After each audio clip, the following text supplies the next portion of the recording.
Au moment de l'élaboration du projet COSEI, c'était en 2012 qu'une mission a été envoyée du Japon. Nous avons constaté que les crises post-électorales ont gravement touché les deux communes, surtout d'Apopo et de Yopougon.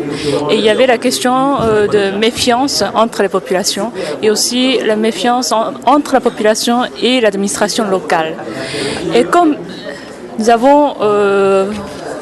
étions convaincus que si on le laissait comme ça, cela peut être un élément de déstabilisation politique et sociale d'Abidjan, mais aussi de la Côte d'Ivoire. Donc c'est pour ça que nous avons intégré donc, ce volet de la cohésion sociale et surtout la sécurité comme un des volets de coopération bilatérale entre la JICA et la Côte d'Ivoire.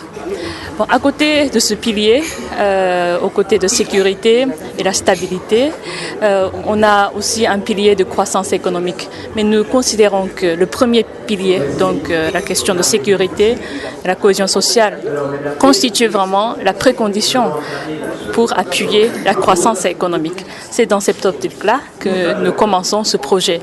Alors le projet adresse donc la question de la cohésion sociale et pour ce faire, donc nous avons fait beaucoup d'efforts pour faire impliquer toute la population dont les appartenances sont différentes et c'est autour du projet pilote d'infrastructure que ces populations se sont engagées pour déjà identifier le site, le besoin, et puis pour gérer le chantier et tout ça. Donc c'est avec la population et l'administration locale que nous avons géré le projet pilote et c'est ce processus-là qui a fortement contribué à une cohésion sociale et un lien plus étroit entre la population et l'administration locale. Donc nous considérons que l'objectif initial du projet a été bien atteint. Bon, il faut d'abord retenir que chaque quartier, commune, chaque région a son propre contexte. Donc bien sûr, on peut tirer beaucoup de leçons par les expériences de ces deux communes et on aimerait bien si le MEMIS et les communes prennent l'initiative pour éventuellement étendre ces leçons et les acquis aux autres communes, aux autres régions. Ça, nous encouragerons. Et d'autre part, déjà au niveau de la région de Béké, et le Bourquet, nous menons un autre projet de renforcement des ressources humaines de l'administration locale.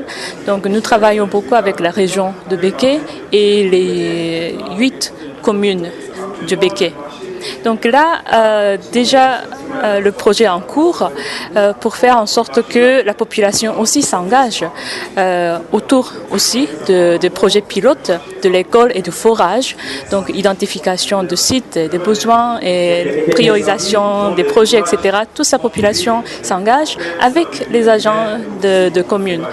Donc nous sommes déjà un peu dans ce sens-là pour élargir cette manière de gérer les projets, de gérer les services publics locaux dans toute la Côte d'Ivoire.